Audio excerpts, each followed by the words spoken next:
beberapa saat kemudian warnanya akan merah. Begitu warna merah, satu detik atau 1,5 detik itu semua posisinya merah. Itu memberikan kesempatan yang hijau tadi untuk selesai menyeberang.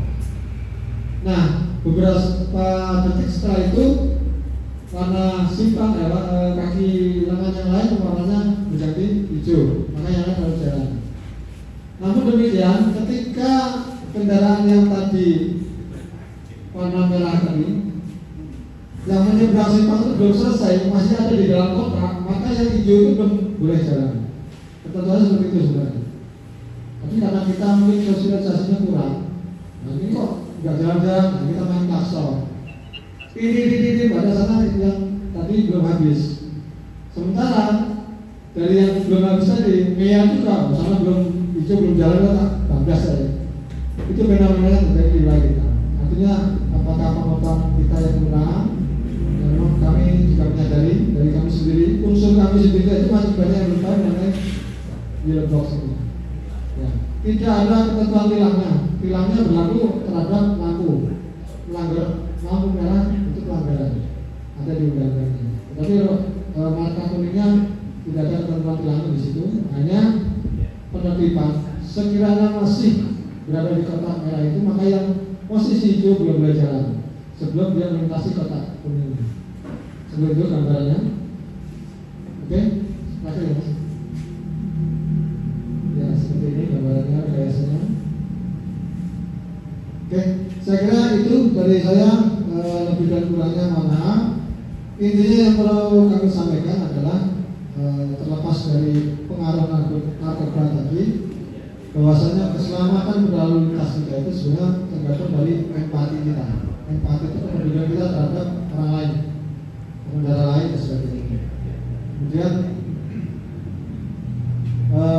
satu cerita dari teman saya, mungkin Bapak Ibu pernah dengar yang dulu rame-rame demo di Patok itu, jalannya rusak, itu jalur wisata, ya seperti itu. Waktu itu jalurnya masih jelek, tapi kecelakaan juga nggak ada. Sekarang sudah jalannya bagus, nah, malah ada. Apa yang salah pemerintah atau gimana ya? Itu ya, anekdot seperti itu. Kemudian sebelumnya banyak sekali terpampang baliho-baliho protes warga. Ya, terus bahasanya putus-putus lah saya membaca baliho-baliho protesnya warga itu. Tapi ketika jalan sudah perbaiki bagus, kok nggak ada baliho ucapan terima kasih gitu, nggak ada. Ya, artinya itu pas buat pemerintah gitu ya. Ya benar, tapi maksudnya ucapan terima kasih itu tidak harus. Tapi bentuknya kita perlakukan jalan itu sewajarnya. Cuma jalan aku terus kayaknya ngebut yang seperti itu. Kemarin ada senggolan dengan bis pariwisata yang apa masalah itu, kendaraan bawa apa? Gerobak yang ditarik, motor ditarik. Gerobaknya nyenggol bisnya, malah yang disalahkan bisnya. Perilakunya sama. Kalau dari kronologisnya yaitu yang seperti ibu tadi, jadi mendahului terus motor kiri, itu yang nyenggol bis sehingga rame lah. Terus untungnya tidak sampai ke medsos. Kalau medsos nanti Jogja terkenal. Ya itu sedikit ulasan yang mengenai beberapa kasus wilayah kita. Nah, harapan kami itu menjadikan kita peduli terhadap keselamatan berlalu lintas, bisa juga menularkan kepada keluarga kita, terlebih untuk kita sendiri. Karena apa? Budaya lalu lintas itu bisa muncul ketika kita menerapkannya pada diri kita sendiri dulu, kemudian ke keluarga kita, sehingga merebak ke seluruh warga khususnya semua berperilaku seperti itu, maka menjadi budaya yang bagus.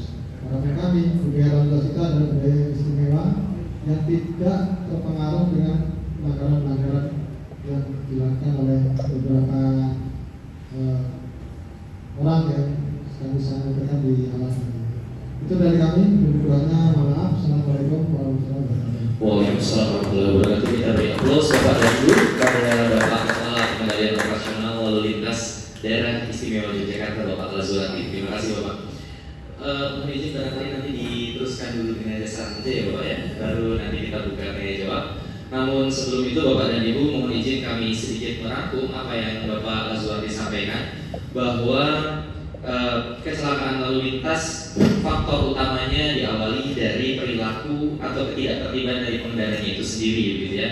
Maka dari itu kalau kita pernah melihat data gitu bahwa angka kematian penyumbang angka kematian tertinggi di dunia pada level dunia selain diabetes dan jantung koroner adalah kecelakaan lalu lintas. Maka semoga Bapak dan Ibu pada siang hari ini mengajarkan kita untuk semakin tertib dan disiplin dalam lalu lintas Bapak dan Ibu. Tadi sudah disampaikan pula mengenai apa saja faktor-faktor yang membuat kita menjadi selamat di jalan gitu ya Bapak dan Ibu. Ada kelengkapan berkendara, perilaku berkendara. Nah ini perilaku berkendara tadi digambarkan, diilustrasikan anak-anak sekarang bonceng 3 ya Pak ya. Alhamdulillah Pak Alhamdulillah nggak ada Pak. 4 Pak. Tidak 3 Pak. Jadi kemudian pemahaman dan juga kesadaran mengenai rambu-rambu lalu lintas dan juga sadar mengenai dampak dari kecelakaan itu sendiri gitu ya. Perilaku-perilakunya diantaranya adalah kelebihan muatan, kemudian melewati trotoar, tadi bonceng 3 dan juga bagaimana kendaraan yang seharusnya untuk barang malah dimuat untuk manusia gitu. Tapi di tempat kita juga kebalikannya Pak, seharusnya untuk manusia dimuat untuk barang, misalnya rumput Pak gitu, motor muat rumput gitu ya, banyak gitu ya. Baik, nah nanti mungkin silakan Bapak dan Ibu menyiapkan pertanyaan untuk Bapak Azwardi dari Dinas Perhubungan. Mumpung yang punya jalan daerah istimewa Yogyakarta ini ada di sini, maka masukan apa, saran apa atau ide apa silakan nanti disampaikan. Namun sebelum itu Bapak dan Ibu, kita akan lanjutkan pada pembicara selanjutnya dari PT Jasara Harja yang akan disampaikan oleh Bapak Abi. Selamat datang Bapak Abi. Bapak Abi, kehadiran Bapak di sini sangat kami nantikan mengenai informasinya Pak. Tapi uang Bapak sangat tidak kami nantikan Pak untuk jasanya. Klaimnya jangan sampai kita klaim ya Bapak dan Ibu. Harapannya tadi dengan edukasi yang baik dari Pak Azwardi, tidak ada yang mengklaim gitu ya, kecelakaan kepada Pak Abi. Baik, kepada yang hormat Bapak Abi dari PT Jasara Harja, waktu dan tempat kami persilakan. Kita berikan aplaus yang meriah dulu untuk Bapak Abi dari PT Jasara Harja. Silakan Bapak. Baik, terima kasih. Sebelumnya Assalamualaikum warahmatullahi wabarakatuh. Yang kami hormati Bapak Gubernur beliau, yang kami hormati Bapak Azwardi, Bapak Pinto dari Dinas Perhubungan Provinsi. Mohon izin perkenalkan Pak, nama saya Pianto Purniman. Saya kebetulan dipercaya oleh manajemen sebagai kepala subbagian pelayanan. Jadi tugas saya itu hanya membayarkan korban santunan kecelakaan. Dan alhamdulillah pada siang hari ini kami diberi kesempatan sedikit untuk memberikan penjelasan apa sih Jasara Harja itu. Memang di sini terus terang ini sesuai yang tahun kemarin, tapi hampir sama karena tadi juga sudah dijelaskan oleh Pak Azwardi bahwa kasus kecelakaan di provinsi Jawa Timur cukup besar. Jasara Harja itu tugasnya hanya 2, tapi sebelum saya terangkan, saya mau bertanya kepada bapak-bapak dan ibu, karena ibunya cuma 1 ya, bapaknya banyak banget nih, bapak dan ibu. Apa sih Jasara Harja? Mungkin ada bapak-bapak yang sudah tahu. Apa Pak? Monggo Pak. Saya rasa mungkin sudah ada yang tahu ya. Jasara Harja itu adalah badan usaha milik negara. Tugas utamanya hanya 2 Pak. Yang tugas pertamanya yang pokok yaitu membayarkan santunan kepada korban kecelakaan lalu lintas, baik itu lalu lintas darat, lalu lintas air ataupun lalu lintas udara yang ada di wilayah Nusantara. Jadi cakupan wilayahnya dari Sabang sampai Merauke. Tugas kedua yaitu mengumpulkan dana. Pertama, dana yang kita kumpulkan yaitu dari pemilik kendaraan melalui pembayaran pajak tahunan Bapak di Samsat. Di situ ada namanya SBDKRLG. Jadi kalau panjenengan nanti ngasih SMK, Bapak Bika, di situ ada SBDKRLG. Itulah sumbangan tapi bentuknya wajib. Sumbangan wajib, bukan oleh pemerintah. Kemudian dana yang kedua yaitu dari iuran wajib, yaitu iuran yang diberikan oleh milik angkutan yang nantinya pada tiap bulan disetorkan pada jasa raja. Sebagai contoh, kalau misalnya bapak itu mau pergi ke Jakarta yang semalam, bapak bayar tiket, situ sudah ada Pak uang 60 perak itu nanti dikumpulkan oleh pemiliknya untuk disetorkan jasa raja. Fungsinya apabila kendaraan angkutan umum tersebut mengalami kecelakaan, itu penumpangnya sudah dalam jaminan. Lanjut Pak. Lanjut. Kami nggak perlu lama-lama, lanjut Pak. Nah, ini kantor kami ada di 3 wilayah Pak, yaitu kantor cabang kami di Jalan Magelang, Pingit. Kemudian kami punya kantor pelayanan jasa raja di Sleman. Kami punya kantor pelayanan di Jasa Raja Bantul, dan kami punya petugas jasa raja di masing-masing wilayah, di Samsat induk, di setiap Samsat itu ada petugas kami. Lanjut Pak, tidak perlu. Nah, tadi sudah saya sebutkan tugas pokok dari jasa raja ada 2. Lanjut. Nah, prosedur untuk pelayanan jasa raja selama ini dan kedepannya itu apabila ada kasus kecelakaan, kami mohon bantuan bapak-bapak dan ibu untuk kita nggak menginginkan keluarga kita contohkan tetangga kita kecelakaan, arahkan keluarga korban untuk segera melaporkan ke polisi. Karena kalau tanpa adanya laporan polisi, jasa raja juga bisa lapor. Nanti kalau sudah dilaporkan polisi dan pihak teman kita, polisi itu sudah mengakui dengan menerbitkan laporan polisinya, kemudian mengentry datanya tersebut ke suatu sistem namanya IRSMS, kami secara otomatis tahu kalau seandainya korban itu luka-luka, kami segera menerbitkan surat jaminan ke rumah sakit tempat korban. Kalau korban wafat, petugas kita akan datang ke rumah duka. Kalau seandainya rumahnya di wilayah Jakarta, tetapi kalau seandainya korban itu ternyata domisili di luar provinsi Yogyakarta, kami akan koordinasi dengan petugas jasa raja tempat tinggal korban. Lanjut Pak. Nah, perlu Bapak ketahui semua, jasa raja itu satu-satunya BUMN yang dalam pelaksanaannya kita diatur oleh 2 kementerian. Dalam pelaksanaan tugas sehari-hari kita diatur oleh Kementerian BUMN, tetapi dalam penentuan tarif premi dan santunan, jasa raja diatur oleh Kementerian Keuangan. Pada tahun 2017, Kementerian Keuangan menerbitkan suatu Permenkyu nomor 15 dan 16, itu besar santunan dinaikkan untuk meninggal 50 juta, untuk santunan maksimal korban luka-luka 20 juta, untuk biaya penguburan itu biaya meninggal tetapi korban tidak punya ahli waris dinaikkan dari 2 juta menjadi 4 juta. Santunan maksimal korban catat tetap yaitu 50 juta. Lanjut Pak. Nah, ini mohon izin saya ada di sini Pak. Di sini ada beberapa kasus kecelakaan. Itu ada kasus kecelakaan yang tidak terjamin dan kasus kecelakaan yang yaitu kasus kecelakaan yang dialami oleh kendaraan motor.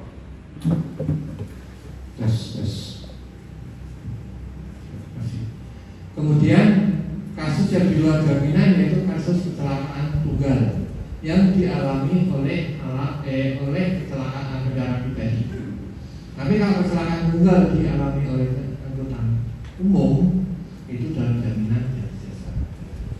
Mungkin Bapak beberapa hari terakhir sering melihat kasus kecelakaan bis dengan sedikit permasalahan di rem akhirnya mengalami remblong. Permasalahan itu dimuat dalam jaminan dari jasa raja. Kemudian kalau di luar jaminan dari jasa raja yaitu kecelakaan yang dialami pribadi, kendaraan pribadi, sebagai contoh masuk jurang sendiri, nabrak pohon, kemudian off control, masuk sungai segala macam itu di luar jaminan. Lanjut Pak. Nah, ini adalah perlu Bapak Ibu ketahui semua. Di sini kadang-kadang kita selama ini kalau mengalami kecelakaan itu akan di rumah sakit ditanya siapa yang Di selain berdasarkan beberapa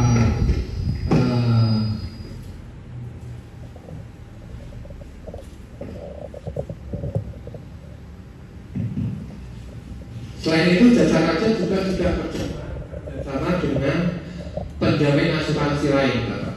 Ada BPJS Ketenagakerjaan, BPJS Kesehatan, Taspek, Asabri.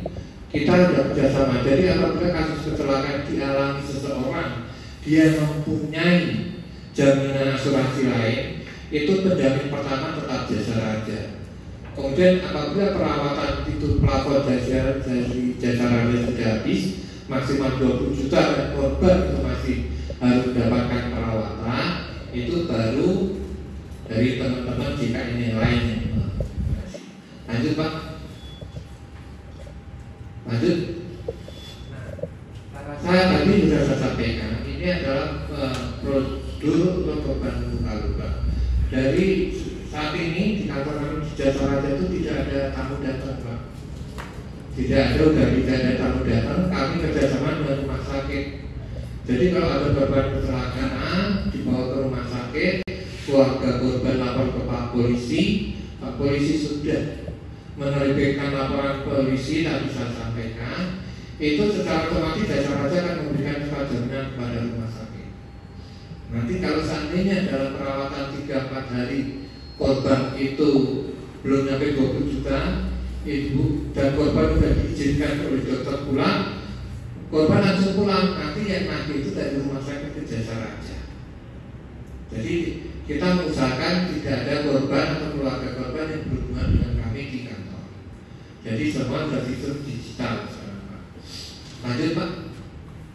Nah, kalau seandainya korban mengalami kecelakaan kemudian wafat atau meninggal dunia, itu kita akan melihat domisili dari korban. Kalau seandainya korban domisili di sini, kami akan mendatangi rumah korban untuk mencari identitas diri dari ahli warisnya. Kalau seandainya korban tinggal di luar wilayah, tadi sudah saya sampaikan, kami koordinasinya dengan petugas Jasa Raja di tempat ahli waris berada. Lanjut, Pak. Nah, ini adalah dampak korban kecelakaan. Itu data ini diambil oleh survei yang dilakukan Universitas Gadjah Mada dan Universitas Indonesia, Pak. Lanjut, Pak. Nah, ini tahun 2023. Sekarang tahun 2024. Bulannya sampai sama Mei, Pak. Sekarang sudah itu Jasa Raja cabang DIY Jaya Istimewa Yogyakarta itu menduduki peringkat ke-6 secara nasional besar. Yang pertama Jawa Tengah, Jawa Timur, Jawa Barat, kemudian Sulawesi Selatan, kemudian Sumatera Utara, baru Jogja. Jadi dengan wilayah geografis yang cukup kecil, hanya sebesar provinsi daerah khusus Jakarta, tapi ulangnya kan besar di Jakarta. Itu ibaratnya juga pembayaran santunan kita cukup besar. Santunan kita bisa dikatakan, ya saya nggak perlu sebutkan nanti takut itu misalnya kayak ya, karena yang jelas cukup besar, bisa 600 sampai 800 juta tiap hari kami harus membayarkan santunan tiap hari. Kemudian kalau dari provinsi kita beda per kabupaten, nah itulah yang akan timbul. Kenapa Kabupaten Sleman selama ini menjadi sasaran kalau ada komunikasi ataupun jadi pemeriksaan atau apa, salah satunya karena Sleman itu terbesar kedua kabupaten se-Indonesia. Nomor 1 itu wilayah Jakarta Timur, nomor 2 Sleman, nomor 3 Bantul. Bapak bisa bayangkan se-Indonesia per kabupaten, per polres itu yang paling besar Sleman. Sleman sendiri kalau kita bidon per kecamatan itu ada kecamatan Depok, kecamatan Gamping, kecamatan Kalasan. Mengizin Pak, saya juga termasuk 5 besar. Mengizin Pak. Jadi kesempatan yang sangat baik ini kami nanti ada minta bantuan ke bapak-bapak karena pada pada prinsipnya kecelakaan lalu lintas menurut analisa dari para penyidik pemangku kepentingan itu adanya diawali suatu pelanggaran. Makanya rapat kami Bapak bisa menjadikan pertemuan ini, informasi ini bisa diteruskan kepada keluarga, khususnya keluarga terkecil ya, keluarga Bapak Ibu panjenengan dulu, dengan memberikan himbauan untuk terlalu tertib berlalu lintas dengan ada tidaknya petugas di lapangan. Kadang-kadang menurut saya aku nggak berdoa perawatan sama polisi yang masih Jokowi pasal gue atas segala macam lah. Padahal helm itu salah satu sarana penting untuk prasarana dalam naik kendaraan sepeda motor. Lanjut Pak. Nah, tadi sudah disampaikan Pak, ada sedikit. Oh ya, sekarang di luar kan Pak, sudah di luar. Ini untuk wilayah Sleman, Depok, Ngamping, Kalasan, Lebak, Pati. Nah, ini di wilayah dengan pelakaran dan itu korban, termasuk di situ ada korban wafatnya cukup banyak Pak, cukup korban meninggalnya. Ada Pak. Nah, ini untuk usaha produktif yang selama ini kita sayangkan usia produktif itu menjadi ranking pertama, yaitu usia 6 sampai 25 tahun. Saya itu rata-rata anak kita semua Pak masih pelajar. Kemudian ranking kedua usia produktif 26 sampai 55. Balita pun cukup banyak, balita dan anak-anak. Kemudian lansia. Kemudian yang di bawah ini adalah tentang jam kecelakaan Pak. Jam paling banyak itu bukan di malam hari. Justru yang paling banyak adalah di malam jam pagi. Kemudian lanjut Pak. Nah, ini kasus-kasus kecelakaan. Lanjut. Nah, ini ada rumah sakit di mana alhamdulillah secara cabang Jogja itu sudah kerjasama dengan semua rumah sakit yang ada di Jogja. Jadi siapapun korban yang masuk di rumah sakit tersebut korban kecelakaan, dan apabila keluarga korban atau saudara korban sudah melaporkan, otomatis nanti jasa raja akan mengirim jaminan masing-masing rumah sakit. Lanjut Pak. Nah, ini salah satu bentuk kegiatan pencegahan kami dengan rekan-rekan dari Disub, dengan Pak Polisi segala macam. Lanjut Pak. Lanjut Pak. Kayaknya udah, ini adalah kami menjemput peserta mudik gratis Pak. Lanjut Pak. Lanjut, dan kayaknya udah habis ya. Sepertinya itu yang bisa kami sampaikan Pak. Jadi saya sedikit mengulas. Jadi tugas intinya dari jasa raja seperti itu, yaitu memberikan santunan kepada korban kecelakaan, dan harapan kami membantu Bapak Ibu karena rata-rata selaku Bapak itu posisinya bersama dengan kami Pak. Saya juga, Bapak punya putra, saya juga punya anak saya SMA, anak saya banyak 5 Pak. Itu kadang-kadang kegalauan kami sebagai orang tua, anak-anak mau sekolah. Ada yang belum waktunya bisa mengendarai motor, belum punya SIM, tapi sekolahnya jauh. Kita mengandalkan angkutan umum, di situ tidak ada angkutan. Dan selama ini saya akui memang kalau saya lebih merepotkan diri saya untuk mengantar anak-anak saya dulu, baru setelah sampai sekolahan saya berangkat kerja. Untuk pulang baru nanti bisa naik Gojek atau naik angkutan sama temennya, terserah, yang penting dia bawa itu. Karena apa? Karena ya anak-anak kan melihat kebiasaan orang tua Pak. Jadi kalau anak-anak itu tiap hari lihat, bapak aja di sana sini juga nggak pernah naik motor, nggak pernah pakai helm, kok bapak dulu pakai helm. Padahal helm itu fungsinya bukan hanya karena takut ada Pak Polisi, takut ditilang, tetapi yang jelas helm fungsinya untuk keselamatan diri sendiri. Itu yang bisa kami sampaikan, dan mohon izin apabila Bapak berkenan menyatat nomor handphone kami, boleh. Saya punya nomor handphone cuma 1 Pak, dan insya Allah nanti saya Apianto di 0812 830 91 121. Insyaallah kalau Bapak mau WA, mau nanya apa-apa, monggo, saya terbuka. Cukup sekian, dan apabila ada kata-kata tidak berkenan, saya mohon maaf. Saya terbuka. Bila taufiq wal hidayah. Assalamualaikum warahmatullahi wabarakatuh.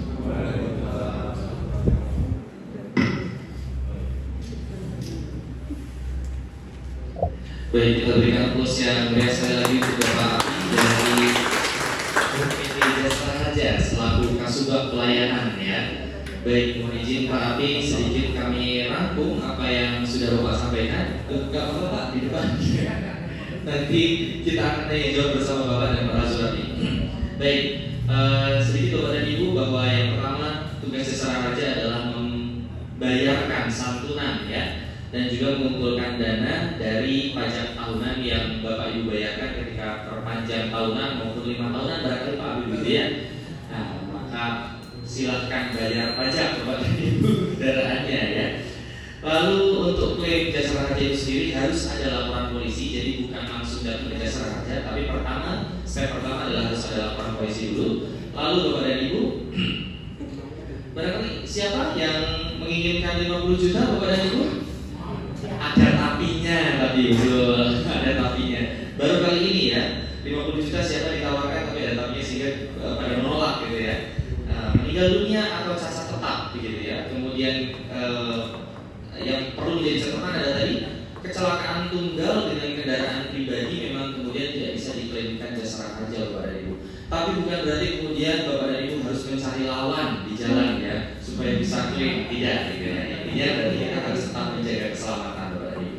Dan tadi silakan jika Bapak dan Ibu berkepentingan dengan Jasa Raja, Bapak dan Ibu sudah punya koneksi bersama dengan Bapak Api dengan nomor handphone di 0812 830 91121. Baik Bapak dan Ibu, kita masuk pada sesi terakhir yaitu sesi tanya jawab.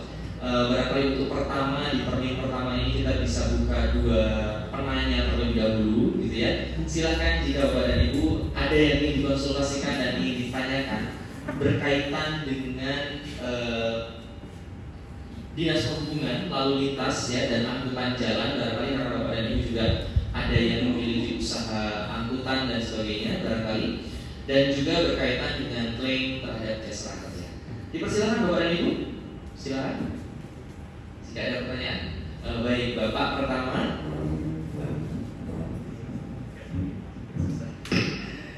Baik, silakan Bapak. Bapak boleh sampaikan Bapak dari mana, nama, kemudian dari mana. Silakan pertanyaannya.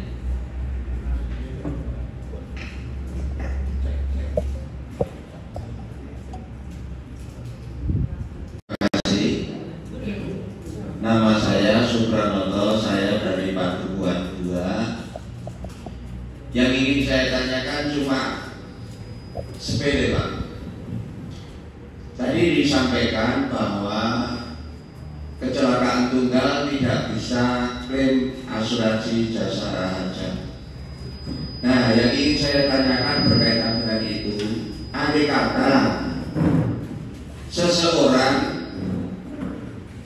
naik sepeda motor tetapi dengan kecepatan cukup, tidak terlalu pelan tapi juga tidak terlalu cepat. Nah, kebetulan jalan itu lubang sehingga orangnya itu jatuh dan mengakibatkan cacat permanen bahkan sampai meninggal dunia. Nah, padahal yang bersangkutan kendaraannya juga lengkap dalam arti STNK-nya aktif pajak, yang bersangkutan pakai sarana helm, juga punya STNK yang SIM yang komplit. Demikian, terima kasih. Baik, terima kasih Bapak Supranoto dari Padukuhan 2 itu adalah Padukuhan Jumeneng. Ya. Baik, Bapak Jumeneng. Baik, pertanyaannya tadi itu juga berarti pada Pak Api ya Pak ya. Dari ya, jika seseorang naik motor kemudian laka karena lubang, ini lalu bagaimana nih gitu? tidak ada yang menginginkan itu dan banyak kejadian memang betul ya Pak ya. Betul. Sampai dengan meninggal dunia sampai dengan cacat. Baik, mungkin kami tampung dulu Bapak, mohon izin. Kemudian kita buka satu pertanyaan kembali. Jadi silakan nanti dijawab secara panel. Silakan Bapak Ibu. Ibu dukung barangkali karena satu-satunya wanita yang menghormatkan, boleh. Boleh izin Pak Lurah. Ibu dukung karena yang Mas Oh Pak Lurah. Memperbaiki. Oh iya. Baik, silakan Pak Lurah. Terima kasih. Tidak saya pernah tahu bahwa berkenaan. Yang pertama, saya ingin bertanya terkait dengan pemasangan tata cara pemasangan rambu-rambu di perempatan. Dukung di Kelurahan Margomulyo di Kabupaten Sedan ini kondisi lalu lintas semakin ramai ini Pak. Jadi terus status jalannya di perempatan Kabupaten Sedan itu jalan provinsi. Selama ini pada saat Rakopi di Kabupaten itu selalu mengusulkan untuk pemasangan rambu-rambu di perempatan jalan Kabupaten Sedan sebelah barat SMP Negeri 1 Sedan. Ini bagaimana prosedurnya dan bisa segera terrealisir karena sangat penting dan dibutuhkan oleh kami sebagai pemangku wilayah. Yang kedua, semakin berkembangnya perekonomian di wilayah kami. Ini kemarin ada swalayan, soalnya di wilayah Margomulyo sudah dibilang ini ada pemasangan pion-pion di tengah jalan agar ada memperlambat percepatan dari lalu lintas ini prosedur untuk pemasangan di mana? Karena dampak dari pemasangan itu adalah menimbulkan kecelakaan. Jadi ada keluhan dari warga terkait dengan pemasangan itu sehingga mengganggu lalu lintas dari kecepatan dan jadi yang semula tidak terhambat dengan adanya swalayan sehingga tidak terhambat. Pada saat dipasang tidak dipasang itu menimbulkan kecelakaan. Jadi kami sebagai pemangku wilayah dilematis Pak, dalam arti pertumbuhan ekonomi juga akan kami harapkan sementara kecelakaan lalu lintas bisa diantisipasi. Saya itu pertanyaan dari saya, mohon kebanyakan. Baik, terima kasih banyak Pak Eko, Pak Lurah Margomulyo ini ya. Pertanyaan ditujukan kepada Bapak Disubdar Pak Azwati ya. Yang pertama adalah tata cara pengajuan rambu-rambu lalu lintas karena memang masih banyak di kawasan kita betul ya Pak ya, di Margomulyo ini yang namanya perlu ditambah gitu ya, apilnya gitu. Kemudian yang kedua adalah prosedur pemasangan apa namanya ya? Kalau di motor cross itu super bowl Pak gitu. Apa Pak kalau di jalan raya yang bergerigi Pak? Oh apa? Api gaduh. Ya, pitam gaduh. Lalu bagaimana prosedurnya untuk bisa melaksanakan hal tersebut? Baik Bapak dan Ibu, kita jawab dulu dari dua pertanyaan dari Pak Supranoto dan juga dari Pak Eko. Silakan barangkali yang pertama untuk pertanyaan dari Pak Supranoto oleh Pak Abi boleh ditanggapi Pak. Baik, Mas Nuwun langsung dengan pertanyaan Pak Supranoto. Maka tidak terjamin memang aturan undang-undang seperti itu Pak. Jadi pembayaran wajib itu fungsinya untuk menjamin dia di luar kendaraan. Jadi kalau kami membayarkan sumbangan wajib kendaraan kami, itu kami membayarkan kepada korban di luar dari kendaraan tersebut. Jadi kalau kendaraan tadi saya sampaikan, kalau kecelakaan kendaraan otomatis semua korban kita jamin. Kalau kecelakaan tunggal, karena tidak ada lawannya yang menjaminkan saya, mohon maaf, kami cuma saya kemudian kepleset nabrak pohon, saya nggak terjamin karena nggak ada yang menjamin saya waktu saya mengendarai motor saya. Kalau seandainya kecelakaan dua kendaraan itu dari pihak lawan ada yang menjamin yaitu saya sendiri ada yang menjamin yaitu pihak kendaraan lawan, subsidi silang itu Pak. Tapi kalau kecelakaan tunggal dialami oleh angkutan umum, semua penumpang kita jamin Pak.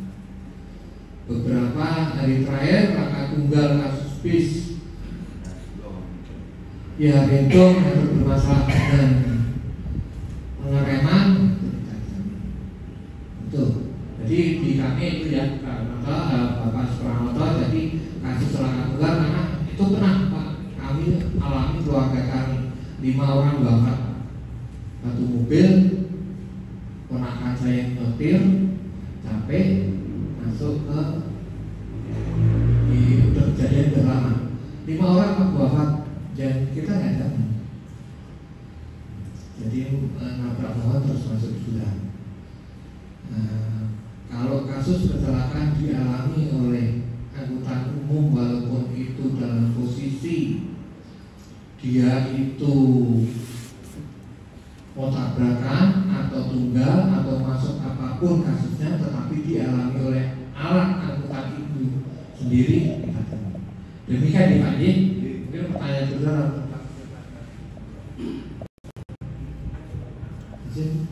Jawab pertanyaan dari Pak Kades. Pertama, tata pemasangan rambu lalu lintas di merupakan jaringan. Tata cara itu sebenarnya ada secara teknis di petunjuk teknis Kementerian PU yang itu dilaksanakan oleh Kementerian PU. Demikian apabila itu jalannya adalah jalan lama yang butuh pengkondisian hasil kajian, maka dari pihak kami yang berhubungan melakukan pemasangan. Jadi dengan jalan yang ditingkatkan oleh PU atau jalan baru yang dibangun PU itu yang memasang dari pihak PU.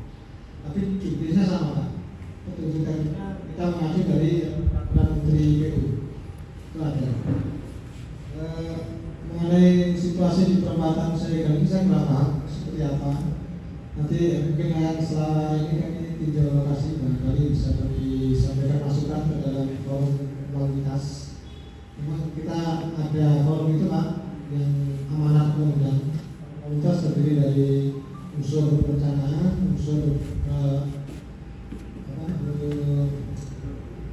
jalan, kemudian ada unsur untuk kendaraan, unsur perilaku dan jaminan, termasuk sarana. Ada 5 pilar di situ. Yang mungkin secara rutin setiap tahun minimal 1 kali mengadakan forum untuk membahas masalah-masalah terkait dengan keselamatan berlalu lintas. Nanti kita lanjuti dengan tinjau lapangan sekalian setelah kegiatan ini. Kemudian yang kedua mengenai pemasangan pita pegadon ya, saya berbeda saya.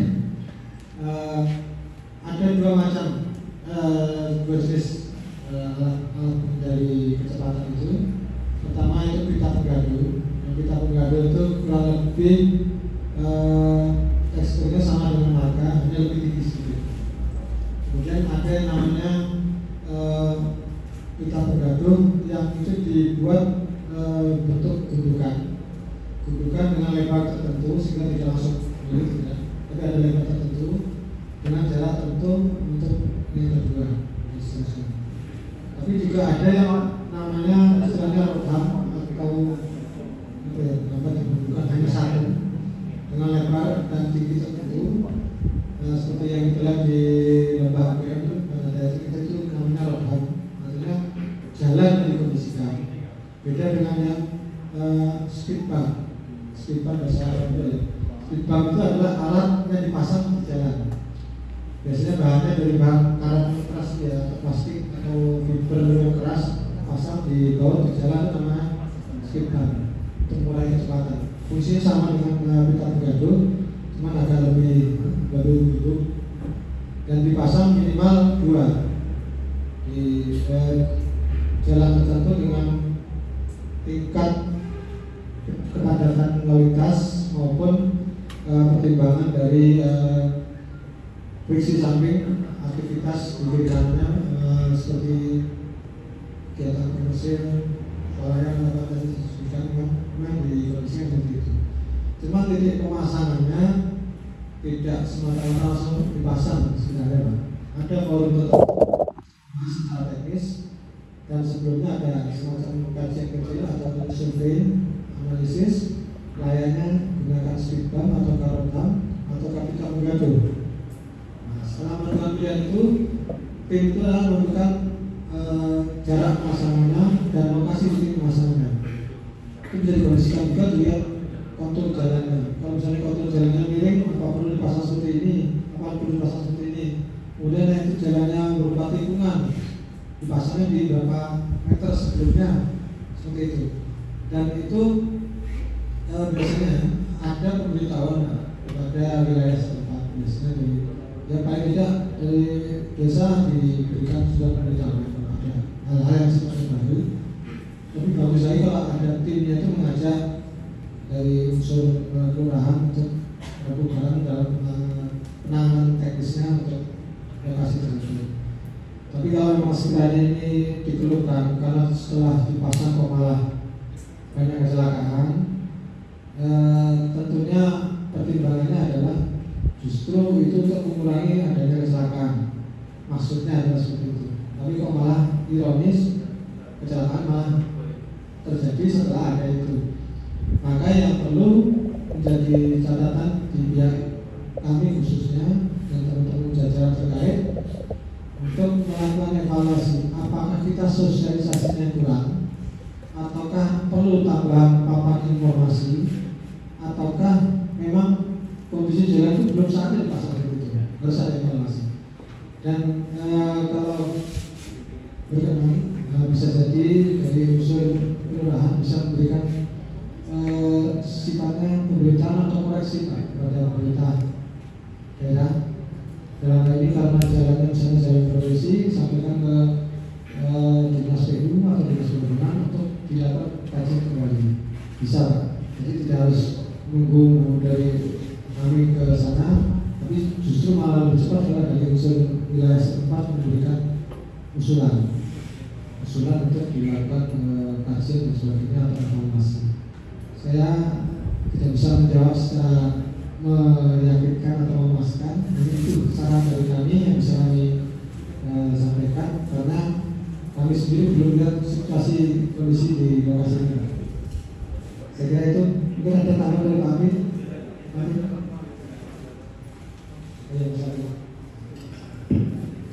Jadi, mohon izin Pak Lurah Pak Eko sedikit menambahkan tadi yang disampaikan oleh Pak Maswati. Jadi mungkin tadi terkait dengan pemasangan traffic light ya Pak ya. Yang pertama, traffic light di simpang saya tentunya tadi mekanismenya seperti apa. Jadi ada usulan surat ditujukan kepada instansi terkait dalam hal ini dinas perhubungan.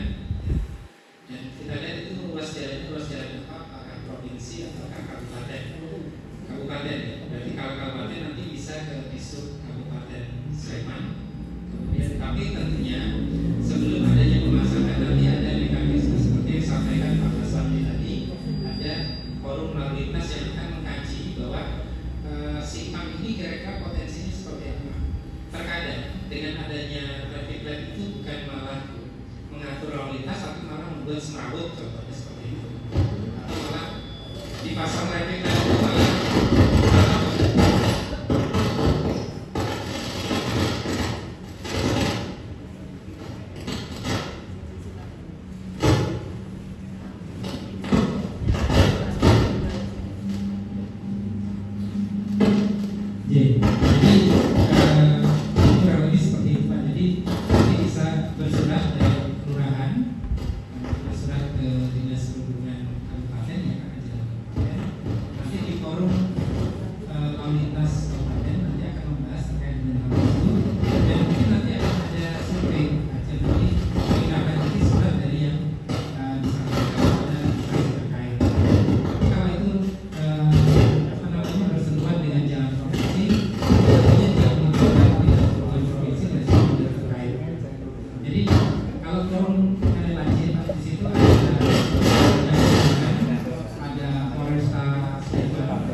semuanya ada prosedurnya dan mekanismenya. Jadi tidak bisa serta-merta pihak swalayan langsung membangun hal tersebut. Ya, tentunya harus ada melalui forum dan informalitas, karena tidak sembarangan Pak. Kalau semua jalan kita pasang seperti itu seenaknya, nanti akan bisa menimbulkan potensi terjadi kecelakaan.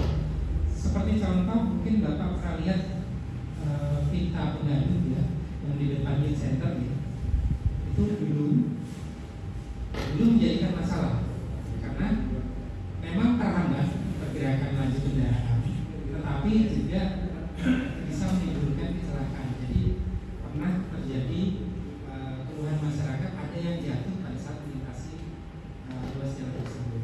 Itu tentunya harus mendapatkan kajian-kajian.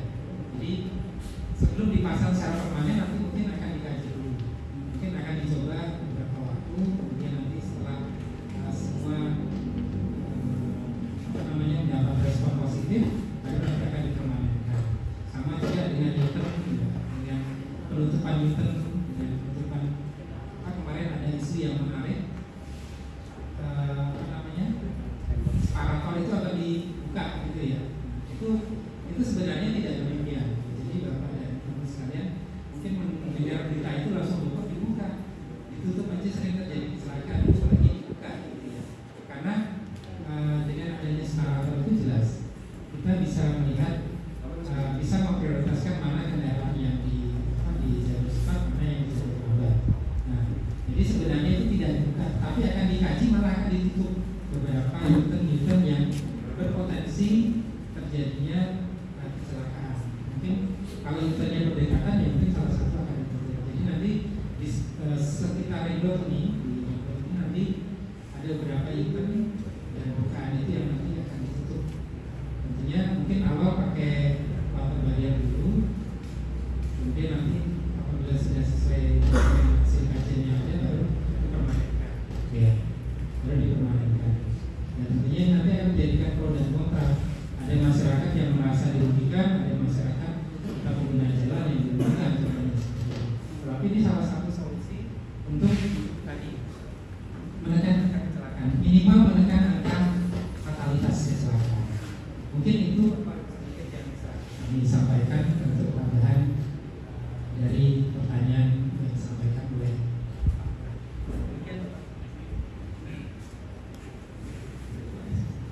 Baik, terima kasih banyak Pak Apri atas tambahan penjelasannya ya.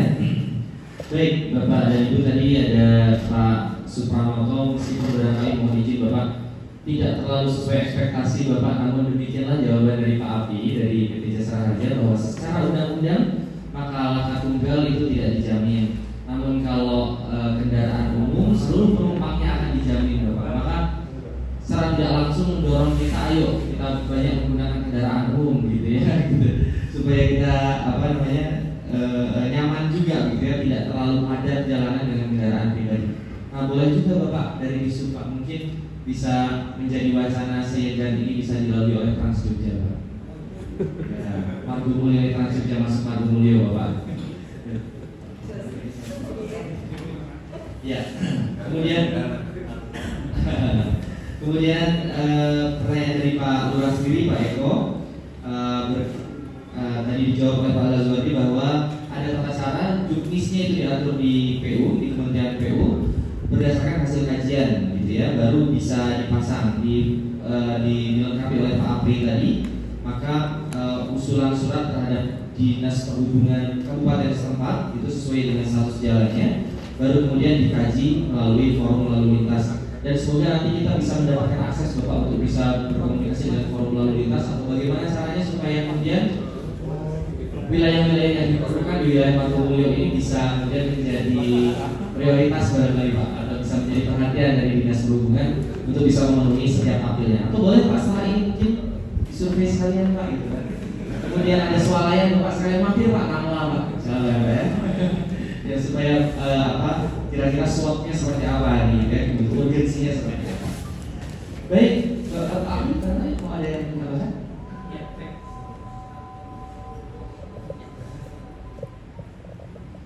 Tadi terkait dengan Trans Jogja ya Pak. Jadi sebenarnya untuk Trans Jogja itu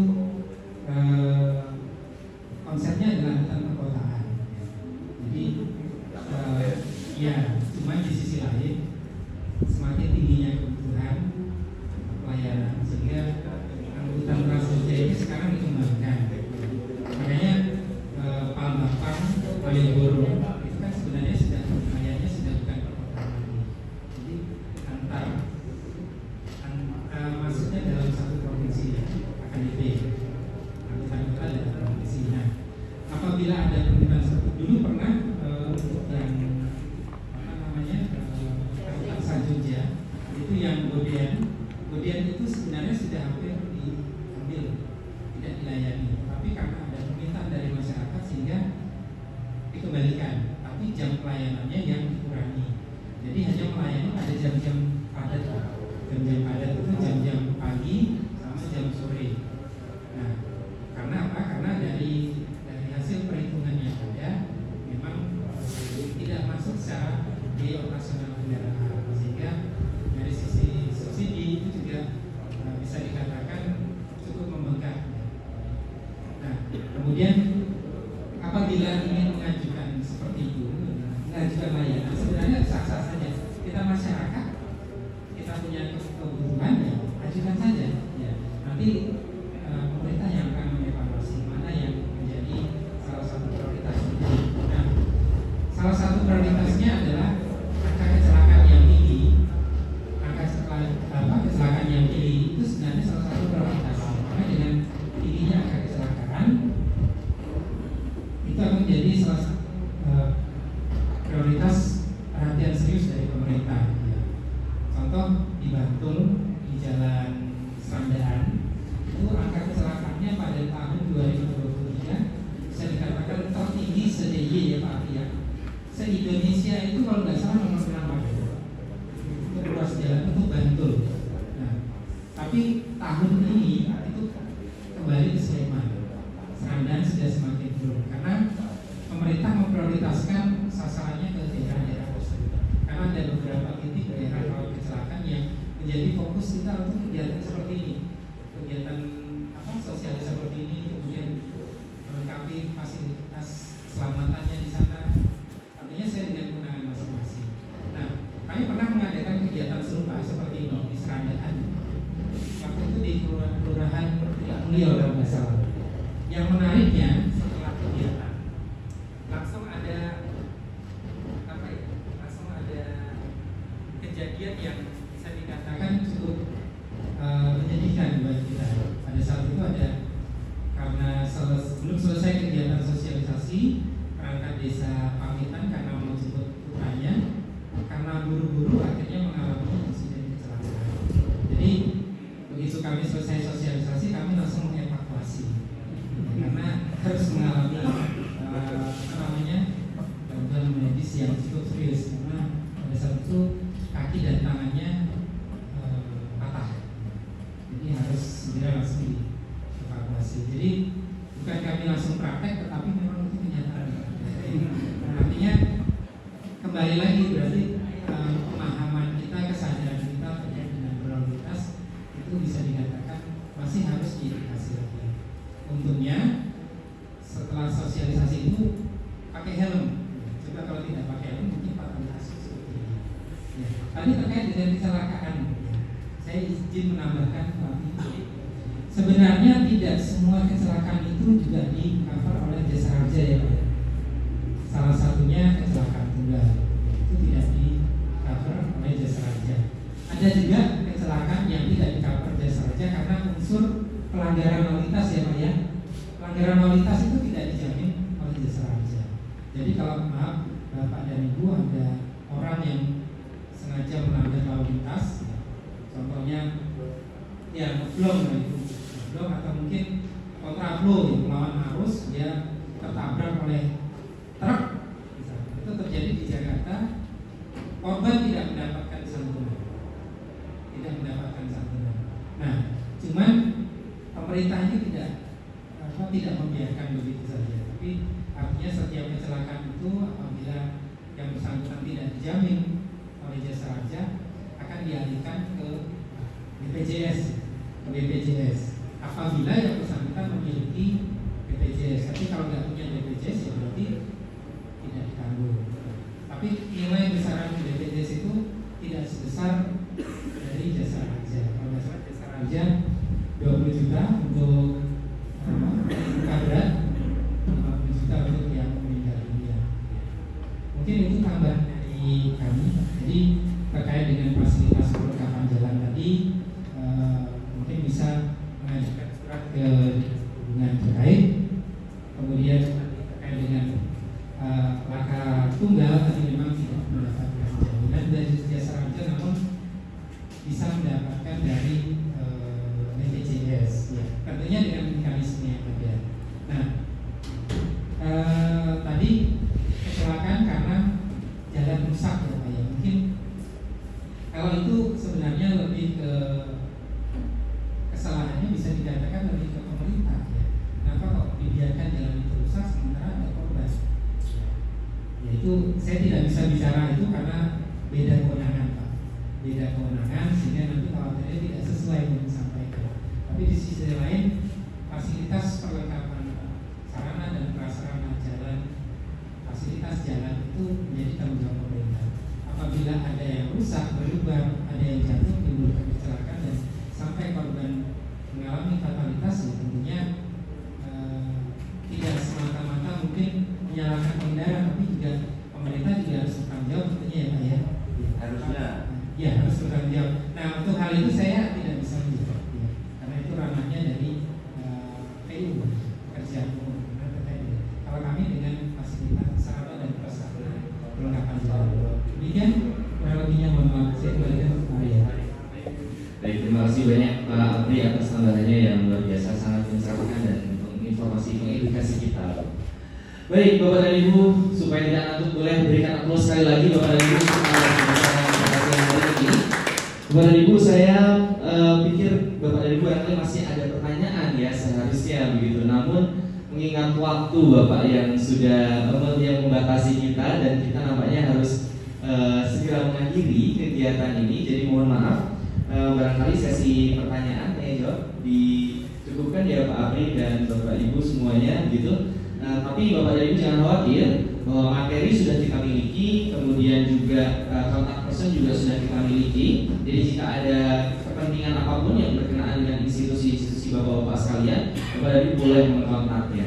Atau barangkali seperti yang ditawarkan Pak Apri ini kan dalam rangka sosialisasi Dinas Perhubungan Bapak tentang keselamatan berlalu lintas, masih ada slot Bapak untuk berkegiatan. Nah silakan Bapak dan Ibu, jika ini kan levelnya Margomulyo ya Bapak dan Ibu ya.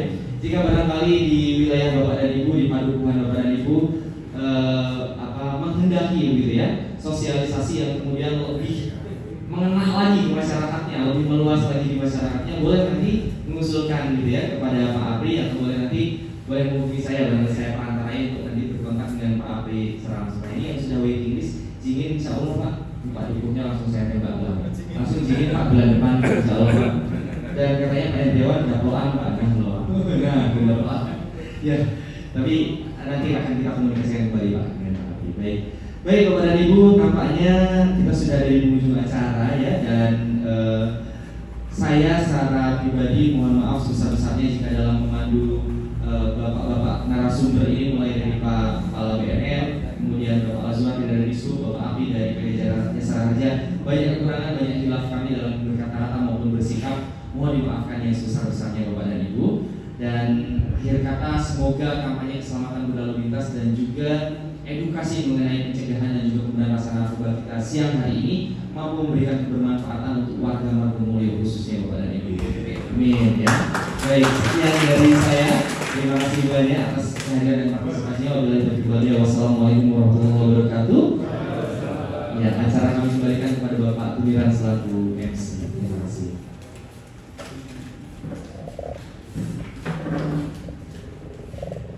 Terima kasih kepada Bapak-Bapak narasumber yang telah menyampaikan materinya, dan juga Mas Arya yang telah memandu acara pada siang ini. Semoga acara kampanye keselamatan lintas dan pengguna jalan ini bermanfaat bagi kita semua. Terima kasih atas partisipasi dan kontribusinya bagi Bapak Ibu semua. sampailah kita pada acara terakhir yaitu panutup. Sebelum kita tutup, saya selaku pembawa acara banyak kesalahannya, secara pribadi minta maaf yang sebesar-besarnya. Mari kita tutup acara ini dengan membaca doa sesuai dengan agama dan percaya kita sambil begitu tepat berdoa. Terima kasih. Assalamualaikum warahmatullahi wabarakatuh. Baik Bapak dan Ibu, sambil keluar mohon izin karena Bapak dan Ibu ada konsumsi dan juga ada sedikit transport yang barangkali perlu Bapak Ibu tanda tangani di luar. Jadi monggo Bapak dan Ibu kami perkenankan untuk bisa keluar ruangan, namun barangkali harus satu-satu gitu ya. Jadi monggo, mungkin diawali dari Pak Paul